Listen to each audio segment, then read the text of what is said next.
Excited to be here with my friend Jen Gould from Amalga Group, and we are talking today about virtual assistants and how to hire them and all that stuff. But before you go, oh, I already know that, wait, because this presentation is all about hiring from Latin America. And I bet you didn't know that you can hire virtual assistants in your time zone if you're in the United States that can speak English as well as other languages and are highly educated and very competitively priced for the workforce. So we're here with Jens today to discover all that we can do with virtual talent in Latin America. And Jens, we're so excited to have you. Thank you so much for being here. Absolutely. It's great to be on. Thanks for having me. Awesome. Well, you have a presentation for us today to kind of walk us through this whole, virtual talent hiring process from Latin America. And whenever you're ready, we can get started. Wait, before we get started, why don't we just take a moment to tell everybody a little bit about you and what you guys do? Yeah, absolutely. Thanks. So I'm the founder of Amalga Group. We are a staffing company that focuses on nearshore talent. So we hire from Mexico and the rest of Latin America for US companies in multiple industries, including a lot of e-commerce businesses and sellers. We provide customer service talent, digital marketing talent, IT and tech talent, and other back office business skill sets. We specialize in the nearshore element. So obviously a lot of companies are used to going to Asia, used to going to Eastern Europe. We specialize only in Latin America and have great talent that we provide to our clients in the US. I love it. Well, I'm excited to learn all about it today. Whenever you're ready. Great. Well, I'll share the presentation and also be happy to answer any questions as well afterwards. So here we go. So here we are, Amalga. We're looking at your screen, so go for it. Beautiful. So solving today's workforce challenges with top-tier nearshoring, and I'll talk a bit about both the workforce challenges and the top-tier nearshoring. Just a little overview of what we're going to talk about. Global talent trends, the challenges that are being presented right now, so worldwide, in general with hiring. What is a virtual assistant or a virtual specialist, as we like to call them? When should you hire them? When should you not hire them? Who to hire, how to manage and scale, newbie mistakes you should avoid, and then why Latin America. So that's just sort of a roadmap of what we're going to be talking about. But first, who are we? So Amalga, the root of Amalga is the word amalgamate. And we're called Amalga because our mission is to unite the US with Latin America and to strengthen that connection. We bring lower costs and top talent to US businesses on the one hand, and then bring more opportunities of great jobs to Latin America on the other hand. So that's the amalgamation of the two. I myself have 15 years of experience in staffing, digital marketing, and communications in a number of different industries in the US. And I also have 10 years of experience in Latin America itself.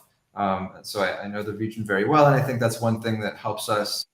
That experience that we have in both the US and Latin America helps us be a bridge, right? Because it's very useful to have people who understand both sides, because there are cultural differences and things to be aware of, right? Obviously, whenever you go abroad. So the challenges, what are the challenges? Well, right now, today, it's harder than ever to find skilled talent in the US. Of course, everybody's heard about the Great Resignation and the challenges of hiring and retaining good talent.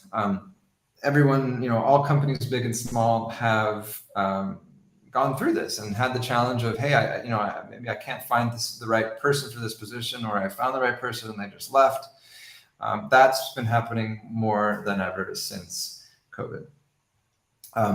Another challenge, rising costs. So obviously, inflation is no secret. It's increasing our overhead, right? So it's more difficult to reduce that overhead. And then the third one, which is independent of any new trends in the economy, is business owners need to spend their time on growing their business, right? And a lot of times we end up spending a good chunk of our time not on that, but on things that really we shouldn't be doing, things that are very operational, very micromanagement, and that takes away from our time doing the things that only we can do, which is really about expanding and scaling our companies, right?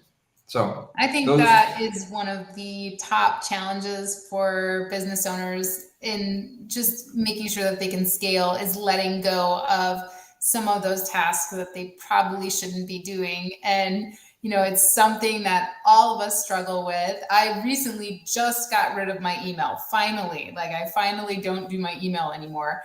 But nearly all of the entrepreneurs that I know that even have bigger companies than any of mine, that a lot of them still are in their inbox every day, controlled by their inbox. So that's just one example of, so many different tasks that you should be handing out as a business owner that a lot of us we have a hard time letting go of. Yeah, one part is it's hard to let go, and we want to micromanage. We don't want to, give it to somebody else because they won't do as good of a job as us, that sort of thing. And then part of it is just that we don't have that person that we should be giving it to, or we haven't created the structure, right? And the processes that will make that possible. It's funny, when we first started, we had obviously already placed a number of people, virtual talent, with our clients, and we didn't actually have just a sort of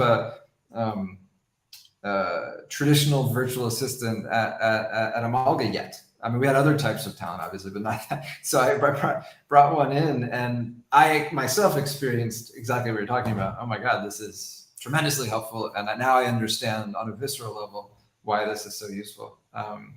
Just to be able to do things like email. So yes, Amy, thank you. So the solution to these challenges is virtual talent. Highly qualified. So virtual talent is highly qualified if you get the right talent. It's reliable and it's readily available. So why is that important? Well, you want to have somebody who can do as good of a job as, or better than, someone you would hire in the US. You want someone reliable, and you want someone that can come on quickly, right? Because a lot of times when you hire in the US, it can take time, right? It can take time to go through the whole process, and then to onboard, and then payroll and insurance and benefits and all those things. Virtual talent makes that easier. We'll talk about that more. Talent is less expensive, helping to reduce costs. That's obviously a huge one, and this is no secret, right? I think probably the majority of the listeners today, have probably somebody working offshore for them, and understand that cost benefit. Access to a global talent pool, it's just a bigger talent pool, right? If you're going to other countries, which is helpful because some countries have great talent in certain areas, and you're able to access that. And then number 4, of course, you get more time to grow your business, which is what we were just talking about. You can, do more. You can go on more trips to, meet with clients, meet potential leads, customers, whatever you need to do to scale more and create partnerships, or whatever it is, you can do more of that if you have this. So I'm just going to start. This is basic stuff. I'm going to go very quickly because I'm sure that this is not necessary for everybody. But I did want to sort of underline this point that what is a VA, because everyone uses the word, the term VA. We actually call them VSs at Amalga, virtual specialists, because VA refers to a virtual assistant, which is obviously a very important role and very, very helpful to any company. However, the majority of the types of virtual talent that we offer, and that other agencies like us offer, and that you would get if you went to look for this yourself, are not virtual assistants. There's many, many, many skill sets aside from this that you can bring on in addition to the sort of traditional virtual assistant. So what is a virtual assistant? Well, answer emails, social media comments, phone calls, bookkeeping, data entry, scheduling meetings, making sales calls. These are all very valuable tasks that you can have a VA do, and of course, very useful. However, there's more, right? Oh, here's more. So they can also do community management, research statistics, research products, process orders and returns, manage their Shopify site, manage your Amazon. You can train them to do specific functions, right? But what is a VS? Well, there's so much more that you can get out of virtual talent. In marketing, there's a whole slew of skill sets that you can bring onto your team. Email marketers, paid media buyers, do your Google ads, your Facebook ads, so forth. Account managers, sorry, that's there twice, I'm not sure why. CRM administrators, I need someone to run my HubSpot. Business development representatives or sales development representatives, I need someone to generate leads through cold calling or emailing. And then there's creative marketing, right? You can get video editors, motion graphics designers, graphic designers, social media managers, copywriters in multiple languages, creative strategists. So this is beyond the skill set of what you would know as a VA, right? So this is why we say virtual specialist. And there's many other areas that, and I'm only here giving lists of positions that we offer. These are some of the ones that we offer. But of course, there's many more as well. But web development design, front-end developers, back-end developers, Shopify developers, UX, UI designers, WordPress developers, mobile app developers, and then the admin and customer service side. So customer service representatives, we do a lot of that, both phone and email and chat. Administrative assistants, sales assistants, data entry and data analysts. This is huge for e-commerce, right? Having good data analysts to run numbers, do reports on inventory, sales projections, and so forth. Project managers, accountants, and the list goes on. But this is, a good starting point to sort of show what's possible. So when to hire, right? When do you want to do this? Well, obviously, if you want to lower costs, it's a good time. If you're working for your business more than on your business, and this goes to our point before, Amy, where, if you're spending your day just doing a lot of operational tasks, then you're not spending your day expanding your business, doing what you need to do to have that high level work that only you can do, right? You're caught in the minutia. And Jen, some people might wonder, your first bullet point here, you're talking about you can lower costs. I think the reason a lot of people don't hire is because they're afraid of the costs of hiring someone. Sure. So they think that it's the opposite of lowering costs. So explain how hiring someone can actually lower your costs. Sure. I mean, there are certain functions that you need in your company. If you need a data analyst, if you need a social media manager, if you need someone to run your marketing, if you need a social customer service person, whatever it may be, you're going to have to hire that person from somewhere, right? And if you hire them in the US, you're going to pay more than if you hire them offshore. So that first point is assuming that you have someone you need to bring on that has a skill set that either you don't have or you do have, but you can't spend the time doing it. You can bring them on and pay, all the compensation in the US and the higher salary, or you can bring them on at half the cost or a third the cost, depending on what the role is, offshore. So that's what we mean. Got it. Makes sense. Yeah. So you are doing tasks you shouldn't be doing. You're growing. You need more time for the big thinking needed to grow your business. You aren't great at organization or administration. You need skill sets you don't have. You want access to a global pool of talent without having to worry about relocation. You're not constrained by standard 9-to-5 work hours, or this is a big one, you're a busy parent or you work a 9-to-5 and you're building your business on the side. This happens a lot as well, right? If that's your case, well, it could really help you to have someone come in and do a lot of this work. So those are situations where companies usually find themselves wanting to look at virtual talent. When not to hire? Well, number one, if you're not willing to train people, we'll go into this more, but it's very important to give them sufficient training. So if that's not something you want to do, and you don't want to manage people in that way, then it's probably not the time. You don't have SOPs or you're not willing to create them. You have no extra budget, because to your point, it does cost something to bring these people on, right? If you just don't want to bring anybody on, then it's not the right time. And this fourth one is you want to keep doing every single thing in your company. So this is the micromanager who doesn't want to let go, right? And we don't always want to admit this, but sometimes You know, I think that you're bringing up some things here that are very, they are common struggles. So I think there are fears that a lot of, especially newer business owners have is, I wouldn't even know how to train somebody how to do this. I'm just learning it myself. I don't have SOPs, and what I have talked to people about when they're in that hiring process is that as long as they can show somebody how to do it the first time or the second time or create a video of themselves doing it, then they can have that VA or that VS create an SOP for them. Like that is something that a lot of times, your staff can do for you.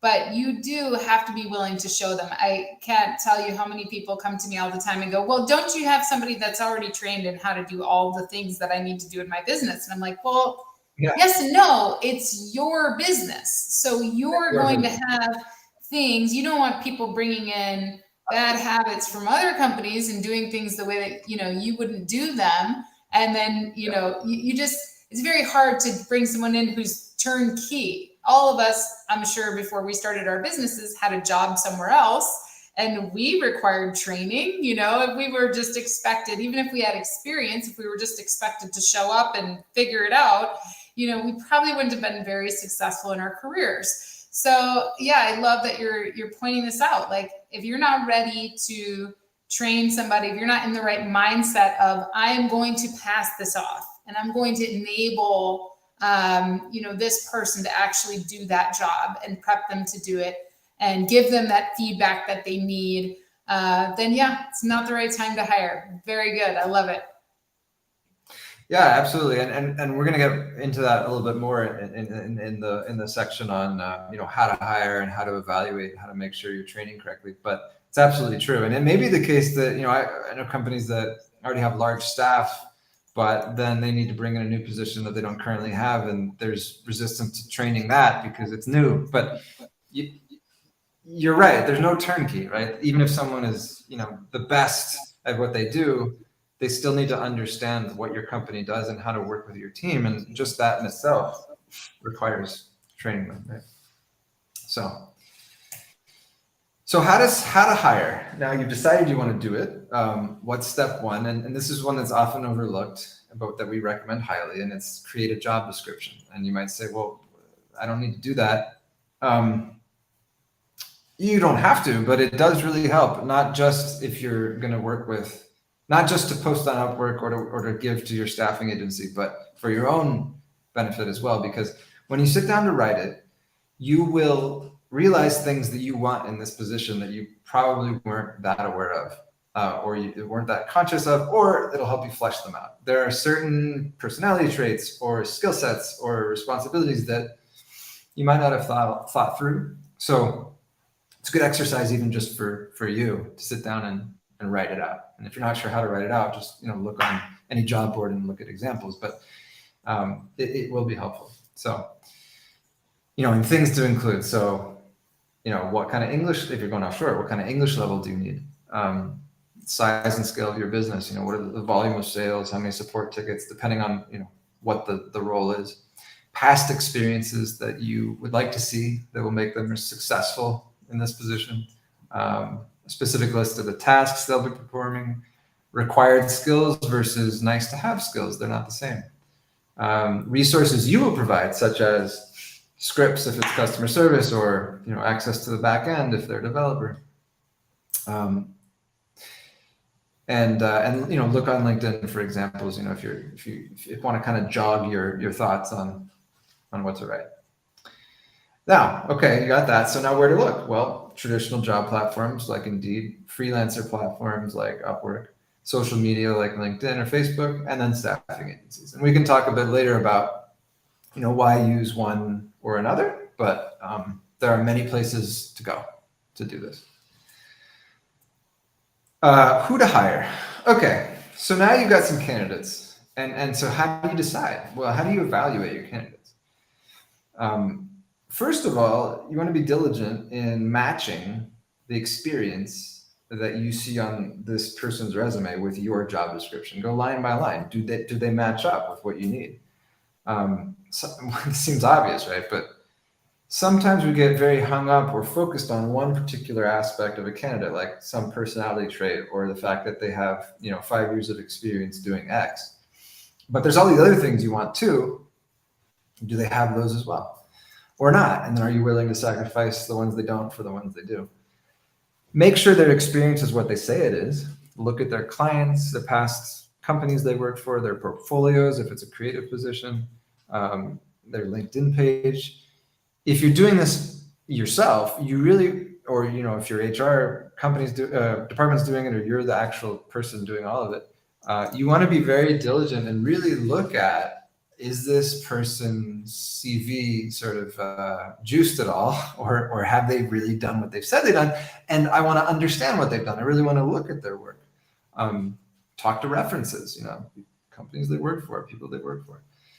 Do interviews, of course, to understand their experience, but also get a feeling for their soft skills. So what are they like? What's their personality like? Are they going to work with you well or your team well? Does it seem like they will?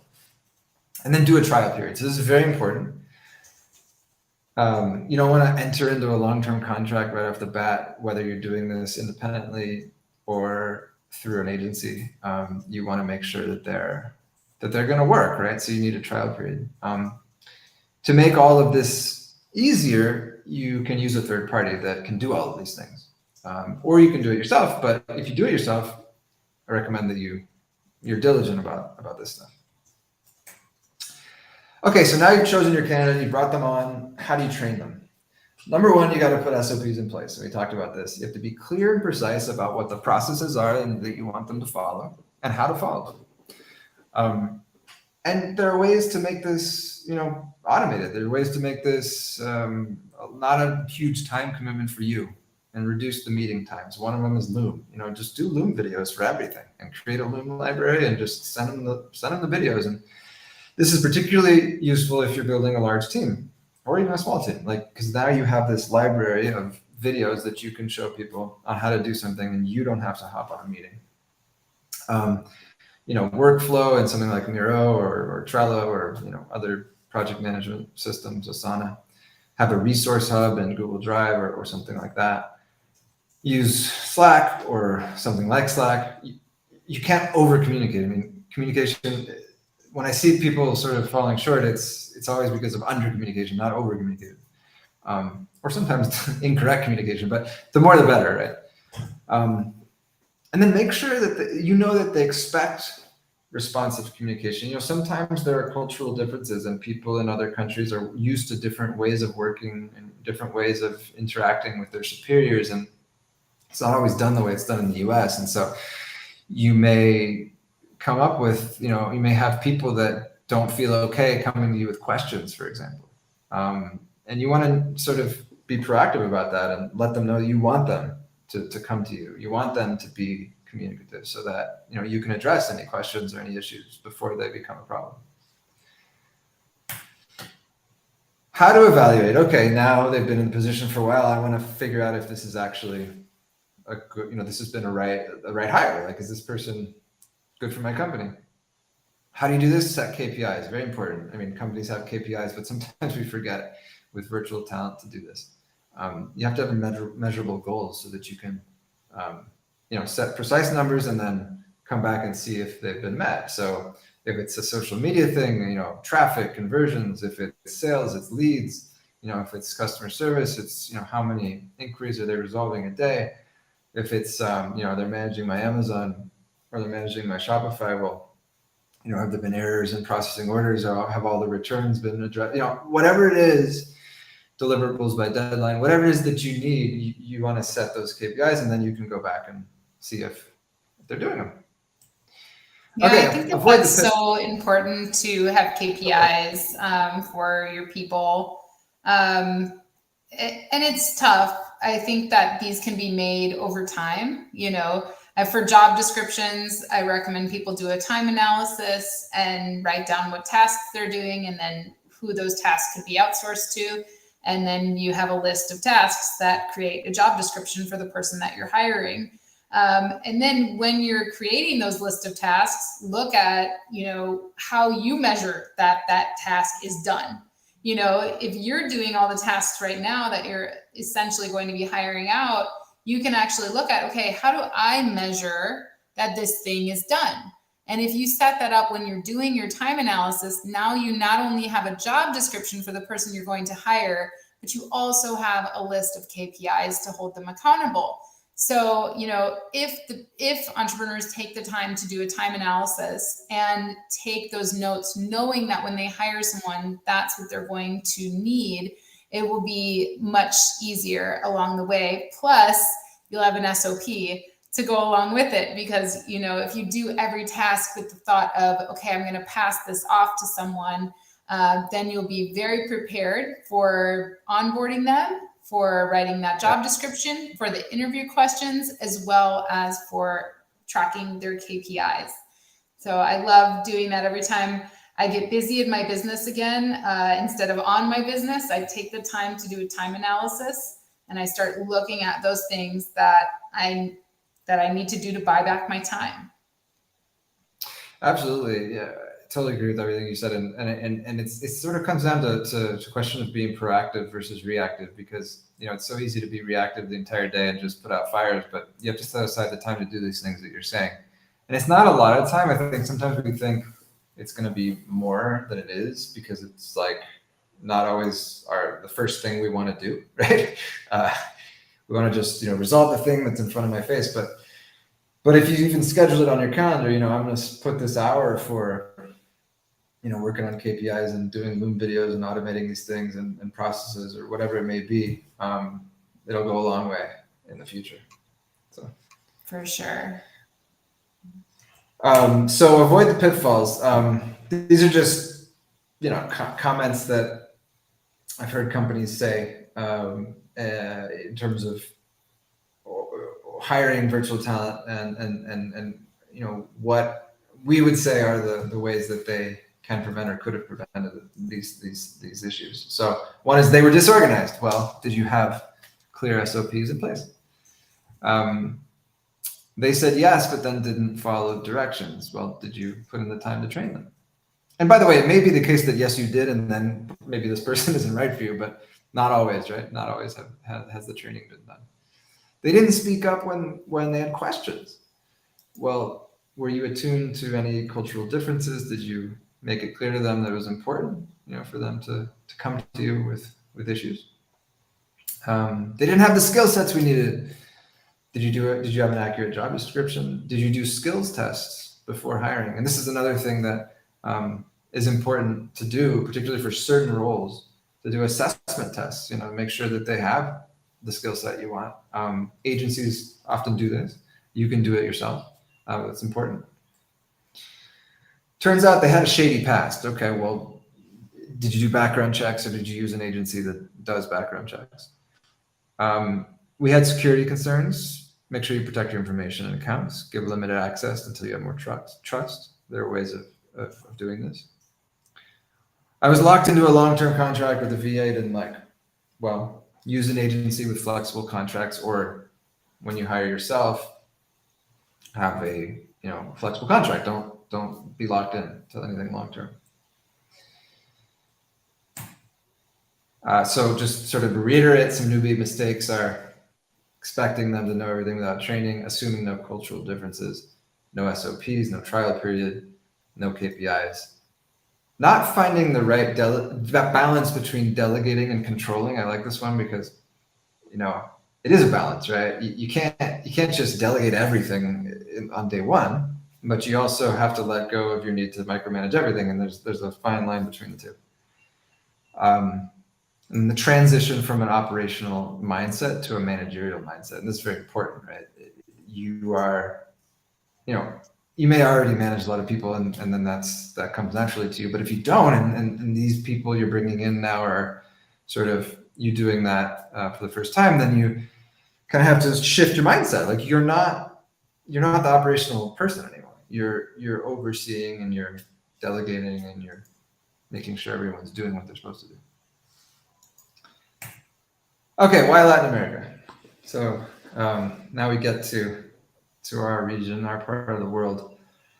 One huge advantage to hiring remote talent in Latin America as opposed to other parts of the world are the time zones. Amy, you mentioned in the beginning, it makes a huge difference to have people working real time with you and the rest of your team on your time zone or close to it, as opposed to having a team that is working when you're asleep, if they're in Asia, or almost if they're in Eastern Europe.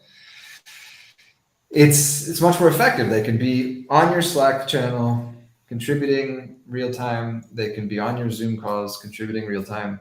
It makes a huge difference. Now, there are some roles that you might say, oh, it's not a big deal to me because they just do data entry and I can wake up and have it done. Fine, but there are many roles where it does make a big difference. So that's a huge plus. Second, cultural affinity with the U.S. So let's take Mexico. In Mexico, and particularly in northern Mexico, there are many people, many people who are just very accustomed to the U.S. They go there all the time, for the weekend, or they've partly grown up there, or if they're in northern Mexico, they're even in a border town, like they go back and forth all the time. There is an understanding of the U.S. consumer and U.S. companies that is much stronger than in other parts of the world where they're so far away and they just may never have been to the U.S. or there's just a much more of a link, and that's very, very useful when you're going to have customer service people talking to your customers, right? You want your customers to feel like they're talking to somebody who understands them and understands where they come from. You're more likely to have that when people are closer. But also other positions like marketing positions where they have to create content or emails or whatever it is for the U.S. market. You want somebody who understands the U.S. market, right, and gets it. So that's a big plus. And it's not just Mexico. I mean, Latin America in general has a lot of cultural affinity and understanding of the U.S. And I would say in addition to that, and it's not here and it should be, educationally, Latin America has great institutions. If you take Mexico, there are great universities, and people have very strong skill sets. They're well prepared. So that's not to say other parts of the world don't, but there's a lot of very, very well prepared and ready to go people with a lot of talent in the region. And third point, they're very hardworking, very creative. They can bring a lot to your company. And in general, and this, a lot of our clients have sort of voiced these concerns about the US recently, and with this whole great resignation trend and people resigning and it being hard to retain. There's a sense from some of the people we work with that it's, some of the people aren't as grateful to be there. They kind of take it for granted, right? And will just leave a drop of a hat, a drop of a dime. That's not so much the case. There wasn't really a great resignation in Latin America. I mean, it's people are very happy to have these positions, and they want to learn from them and they want to grow, and so that's valuable, right? When you have that on your team. So that goes with the fourth point. There's loyalty and a sense of happiness. They're happy with their position. They're happy to be there. Happy to be on the team. They want to contribute. And then the fifth one. This is only for certain people, certain companies, but obviously, if you have customers or clients that are part of the Latino market, in the U.S., or you actually sell in Latin America, well, it's a no-brainer, right? I mean, because obviously you have people with native Spanish and that understand the culture, and that you want to go to Latin America for that, right? And that's not a small thing. Can I ask some questions about hiring in Latin America? So Sure. how hard is it to find someone who's fluent in English as well as Spanish? Yeah, not hard. The level of English is on the whole very good. If you filter for that, and that's what someone like we do. I mean, we require, we look at the English language certificates and tests and do assessment tests to make sure that people have the level. And of course, we have interviewers who will have conversations to make sure the level is where it should be. But you can find a lot of very talented people with great levels of English, both people who have learned it and become advanced speakers, and also people who actually have partly grown up in the US, so they are native English speakers just living in Latin America. And there's a lot of that. There's a lot of people who've grown up in both or moved, one to the other. They went to high school in the US, now they're back in, Mexico or Central America. So that's very common. So the one thing I will say is that if it's something where you need a native level of English writing skill, let's say it's a copywriting position, or potentially, an email marketing position where they have to do the copywriting. That is less common, and you have to filter specifically for that, and it's a little harder to find. It is there, but it's a little fewer and far between. But aside from that, if you just need, someone who's very fluent, very advanced speaker and communicator, there's a lot of talent in that with that skill set. Awesome. Great to know. Yeah. So another slide on why Latin America. So I wanted to add this because this is sort of a topic that's really sort of in the news right now, and that's the nearshoring trend. So this is not a new term, obviously, but right now with the U.S.-China conflict, number one, and then number two, what happened in COVID, where the supply chains were restructured because of all the disruptions in the supply chains. Companies want to be closer to the largest market in the world, the U.S., more than they used to, right? So you find a lot of companies that are looking to move some of their operations or all of their operations from China or Asia to Latin America and Mexico, in particular, because it's so close to the U.S. Why does this matter to you? Well, it may not, but if you source, right? If you source your production, it might be useful for you to know that more people are looking to source in Latin America, both small e-com businesses all the way up to giant corporations. There's an article in the New York Times recently, why Chinese companies are investing billions in Mexico. There are many giant multinational corporations setting up shop in Mexico that haven't been there before because they want to be closer to the US. And so that's creating more interest in the region, more emphasis on getting talent in the region. I included here the Evo LATAM logo because this was a conference, Amy, I know you were there. And I know that you put it on. So I thought. I know that name from somewhere. You could say something about that. So, but it was a great expo in Mexico a couple months back that we had a booth at, and that was a great opportunity. Thank you for putting it on, Amy, for businesses to learn about their sourcing opportunities, in Mexico. So I don't know if you want to say anything on that, Amy, but it seemed like it was important to mention. Yeah, absolutely. Thank you for giving Evo LATAM a shout out. We're actually live on the Evo LATAM page right now. We're looking forward to the next one. And I think even just thinking about sourcing and building out your supply chain in Latin America, that is one of the appeals is, we were so excited to have Amalga at the show because one of the appeals to moving things over to Latin America is not just sourcing, but all of the great, educated, amazing talent that you can find in Latin America. So definitely appreciate you kind of bringing this to the stage. So let's talk about Amalga. What are the ways that people can get in touch with you and can inquire about, moving forward with hiring in Latin America? Yeah, absolutely. So I'll just run through this quickly because it's a segue to what you're saying, to what you're asking.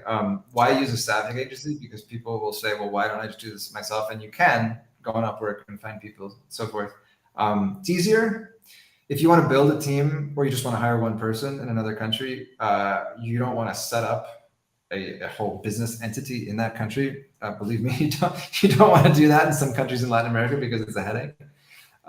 It's not as easy as the US. So a staffing agency handles payroll, benefits, labor law. All you do is just pay a monthly amount and you're done.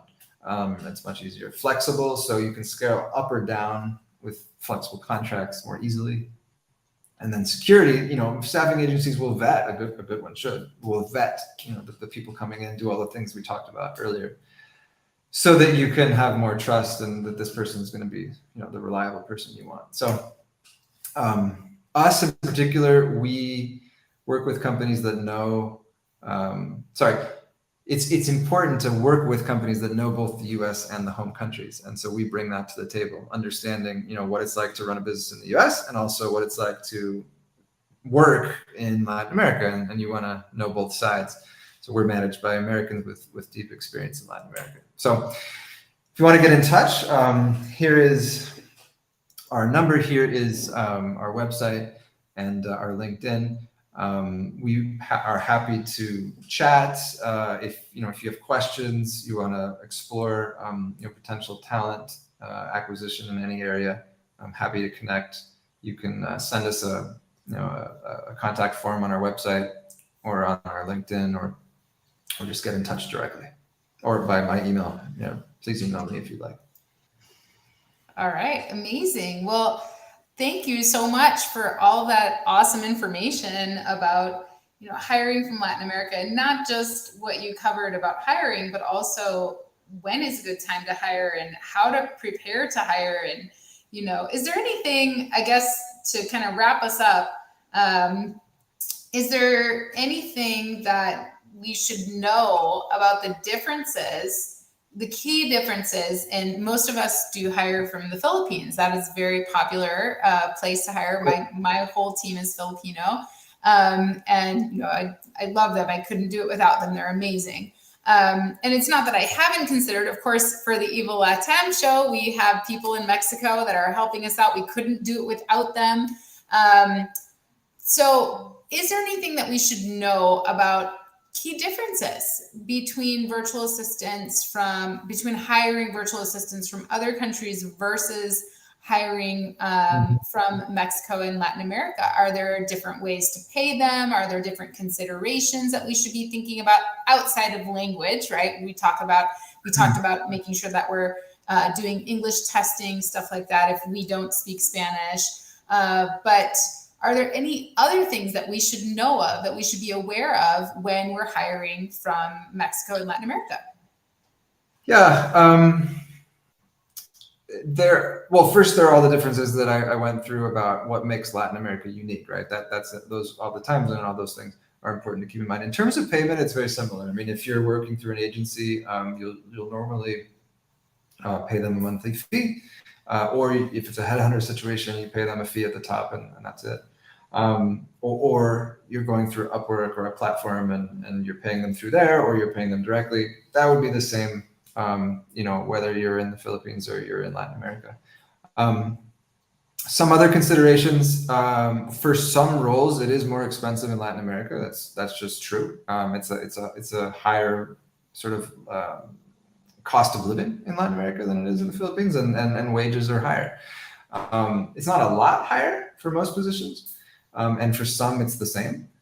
But it's a question of thinking, okay, well, do the benefits that Latin America could bring me, which we talked about, is that worth it to me, to potentially pay a little bit more? And usually the costs are, so favorable in terms of saving money and having a lower budget that many companies say yes, and our clients say yes. It's worth it for me to pay a little bit more to have the time zone, or to have this, or to have that.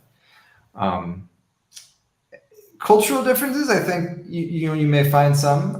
We've had a number of clients come to us and say, we're not happy with some of our people in the Philippines for X, Y, and Z. Some of it has to do with some of the cultural issues that they've found there, or the ways that they work with teams, or the quality of work. I mean, I can't speak to that because we don't work in the Philippines, and but I can tell you that we have clients that have come to us with that. Hey, we want to do Latin America because we're not happy with X, in the Philippines. But we also have people who are very happy there. So I think it's a matter of what you want. An agency like Amalga, we're white glove, we're bespoke. Whatever term you want to use, we really focus on figuring out what our clients need and give them exactly what it is that will help them with what they need. And so, we're honest and open and say, I think this would work for you, or I think, just stick with who you have in the Philippines. Maybe that's better for you in this case. So it's a case by case basis. Got it. So I guess before we wrap up here, you said you have a special offer for the crowd here. You mentioned something about a consultation or something. Yeah, free consultation to assess your hiring needs, your current talent, where you want to go, and provide advice, recommendations on any of the things we talked about here or others. We do this all day long, every day, so we have expertise in the matter, and it's a consultation with me to do that. Amazing. So how do they get in touch with you to claim that? My email is perfect. So gents@amalgagroup.com. I'll put it up here on the screen so everybody has it. All right, so get your free consultation with Jens at gents@amalgagroup.com. And thank you, Jen, so much for being here today. Thank you for your offer. I'm sure many people would love to sit down with somebody like you and get an understanding of what they can afford to hire, what they should be thinking about. Are they ready for hiring? Who they could hire? What would it cost them? All the things. And I'm sure you'd be a great help with all of that. So thank you so much for being here with us today and sharing this offer with our audience and teaching us all about hiring from Latin America. Hey, thanks. It was a pleasure. It was great to chat, and thanks for having me on. And once again, I just want to say that Evo LATAM was a great event, and we're excited to be in touch and excited about the emphasis that you're putting on Mexico and Latin America. So thanks for everything. Thank you. Yeah, we're trying to plan the next one here. We're looking at potential dates and locations, so excited about that. Hopefully we'll see you guys in Mexico next go around. All right, everyone, have a great day. Thanks again, Jens, for being here, and we'll see you guys next time on our next Wednesday Wisdom series. All right, bye, everybody.